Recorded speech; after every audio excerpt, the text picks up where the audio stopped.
L'Éternel est mon berger, je ne manquerai de rien. Il me fait reposer dans de verts pâturages. Il me dirige près des eaux paisibles.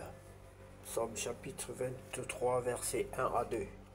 Bonsoir bien-aimés, c'est l'heure de la prière et de la repentance en ce jeudi 7 août 2025. Que soit prions ensemble.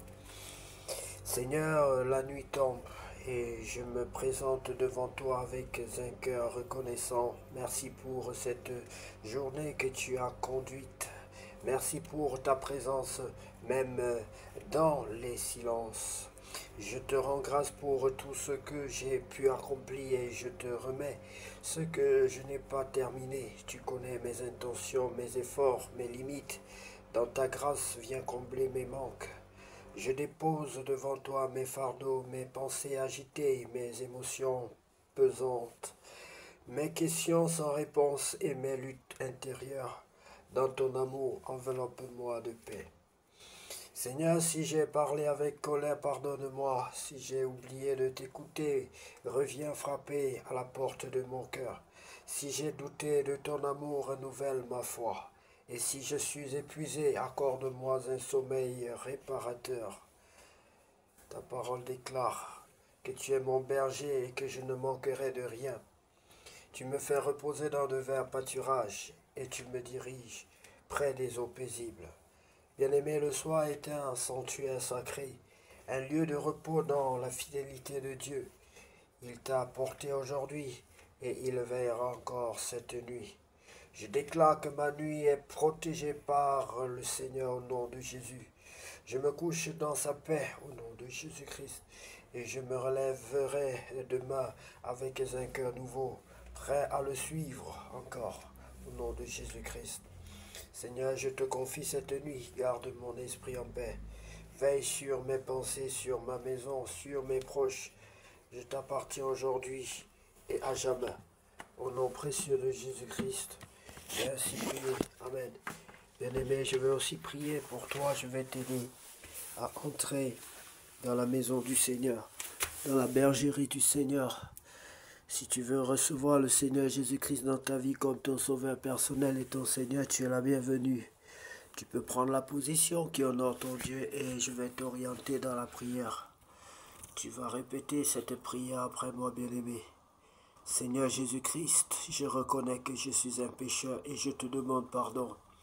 Seigneur Jésus-Christ, je reconnais que je suis un pécheur et je te demande pardon. Prends le plein contrôle de ma vie. Prends le plein contrôle de ma vie. Je t'en supplie. Pardonne-moi, Seigneur. Prends le plein contrôle de ma vie. Je veux devenir ton enfant. Je veux naître de nouveau. Je veux naître de nouveau et marcher sous ton contrôle, Seigneur. Aide-moi à marcher selon ta volonté. Baptise-moi et remplis-moi de ton Esprit Saint. Baptise-moi et remplis-moi de ton Esprit Saint. Au nom de Jésus-Christ de Nazareth, j'ai ainsi prié. Amen. Oui, Seigneur, pardonne-moi véritablement. J'ai besoin de ton pardon. J'ai menti. J'ai menti, Seigneur. Je ne suis pas juste. Pardonne-moi. Bien-aimé, si tu t'es repenti, si tu as invité le Seigneur Jésus-Christ dans ta vie, sache que désormais tu n'es plus seul. Sache que désormais on t'appelle enfant de Dieu et non plus tout simplement créature de Dieu. Pour grandir dans la foi, il faut demeurer dans la parole de Dieu. Il faut lire la parole de Dieu et faire de la parole de Dieu ta passion. Fais de l'Éternel tes délices et il te donnera ce que ton cœur désire. Lisons la parole de Dieu, bien-aimé, dans le livre de 2 Chroniques, chapitre 10. Division du royaume, Roboam, roi de Juda, Jéroboam, roi d'Israël. Roboam se rendit à Sichem car tout Israël était venu à Sichem pour le faire roi. Lorsque Jéroboam, fils de Nébat, eut des nouvelles, il était en Égypte où il s'était enfui loin du roi Salomon et il revint d'Égypte. On l'envoya appeler alors Jéroboam et tout Israël vinrent vers Roboam et lui parlèrent ainsi.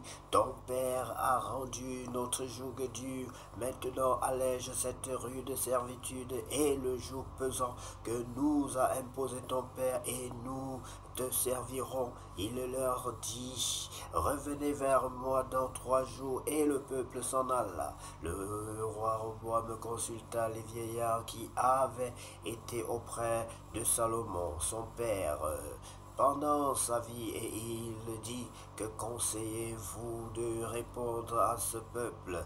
Et voici ce qu'ils lui dirent: si tu es bon envers ce peuple, si tu les reçois favorablement, et si tu leur parles avec bienveillance, ils seront pour toujours tes serviteurs. Mais Roboam laissa le conseil que lui donnaient les vieillards, et il consulta les jeunes gens qui, bien aimés, il faut bien comprendre, nous sommes là au verset 8. Il faut bien comprendre la parole de Dieu. Après David vient Salomon, le fils de David. Et jusque-là, il n'y a pas vraiment de souci. Israël est réuni. Mais on dit bien que lorsque Jéroboam, fils de Nébat, eut des nouvelles, il était en Égypte. Ouf. Parce que ici, Roboam se rendit à Sichem en Israël, est venu pour venu pour le faire roi. Parce qu'il va avoir schisme en Israël, et après Salomon, on va vouloir installer Roboam. On est au verset 8. C'était juste un petit rappel pour vous situer dans le contexte dans lequel on est présentement. Mais Roboam laissa le conseil que lui donnaient les vieillards, et il consulta les jeunes gens qui avaient grandi avec lui et qui l'entouraient. Et il leur dit, que conseillez-vous de répondre à ce peuple qui me tient ce langage? Allège le joug que nous a imposé ton père. Et voici ce que lui dirent les jeunes gens qui avaient grandi avec lui.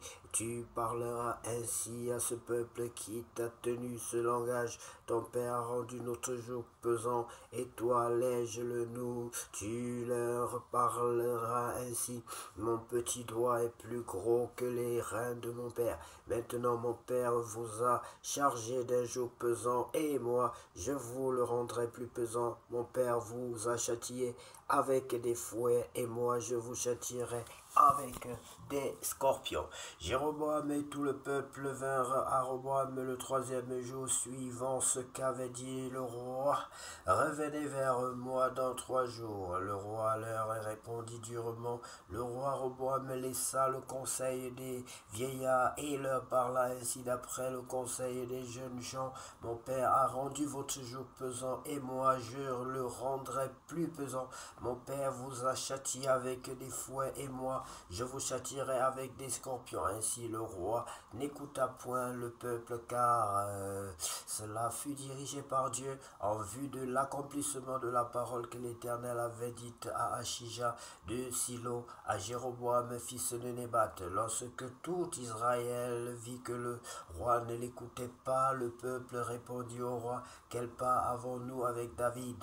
Nous n'avons point d'héritage avec le fils d'Isaïe. À tes tentes, Israël. Maintenant pourvois à ta maison. David et tout Israël s'en alla dans ses tentes. Les enfants d'Israël qui habitaient les villes de Juda furent les seuls sur qui régna Roboam. Alors le roi Roboam envoya Adoram, qui était préposé aux impôts, mais Adoram fut lapidé par les enfants d'Israël, et il mourut. Et le roi Roboam se hâta de monter sur un char pour s'enfuir à Jérusalem.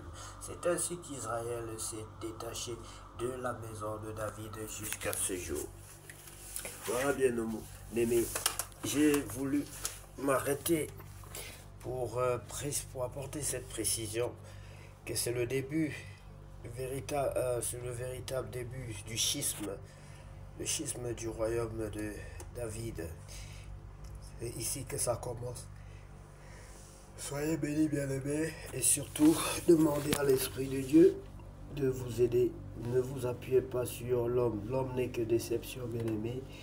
Appuyez-vous sur le Saint-Esprit. Jésus vous a promis son Esprit Saint, et il le donne à quiconque le lui demande gratuitement.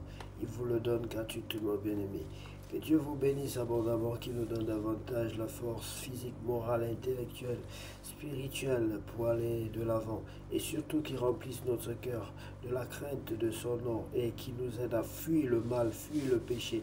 Il nous donne toujours la révélation de tout, le bon concept de toutes choses, la révélation de toutes choses pour que nous puissions marcher comme lui il veut et non pas comme nous voulons.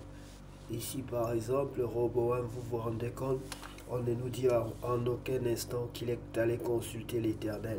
Il est allé consulter les vieillards et il est allé consulter les jeunes. Ce n'est pas comme ça qu'on gouverne un pays. C'est pas comme ça qu'on gouverne, que ce soit même une famille. Lorsque vous voulez prendre une décision, il faut d'abord consulter l'Éternel, bien-aimé. C'est très très important. C'est une leçon que nous devons tirer de cette erreur-là de Roboam. Il aurait pu être le roi de tout Israël s'il consultait l'Éternel, mais il a voulu faire à sa tête. Il a voulu suivre le conseil des hommes. Et voilà là où, voilà comment il a tiré sur lui le malheur. Bien-aimé, que Dieu vous bénisse abondamment au nom puissant de Jésus-Christ. Nous avons ainsi prié. Amen.